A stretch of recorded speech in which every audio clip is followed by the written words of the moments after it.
On parle beaucoup des relations toxiques en amour, mais on parle peu des parents toxiques, n'est-ce pas? Parce que c'est tabou et surtout parce que les parents sont sacrés, surtout en Afrique.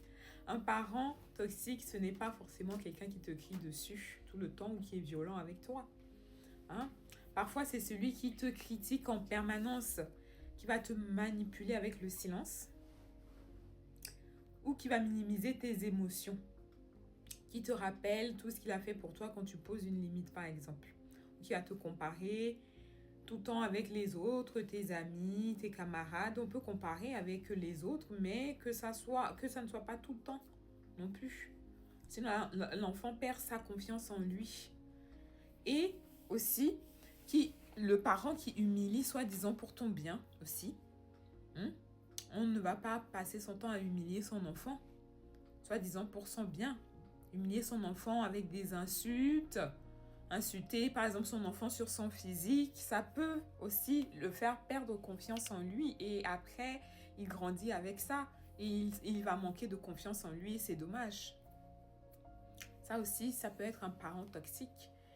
C'est celle ou celui qui dit t'aimer mais qui ne supporte pas que tu deviennes indépendante ou indépendant ou que tu sois en couple, qui va tout le temps interagir dans ton couple, entrer dans ton couple, mettre sa bouche toujours dans ce qui se passe dans ton couple, s'inviter chez toi en permanence, sans être invité même parfois.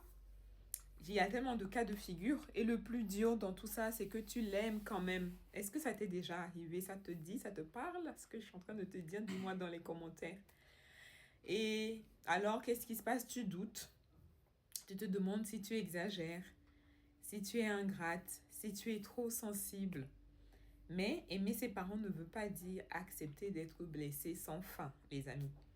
Mettre une limite à un parent, ce n'est pas un manque de respect. Il faut savoir comment le faire, la façon de le dire et comment le dire, que ça reste dans le respect. Tu peux honorer ton père ou ta mère sans accepter qu'il ou qu'elle t'éteigne. Donc, pour finir, l'amour des parents ne doit pas te coûter ta santé mentale. C'est très important, les amis, notre santé mentale.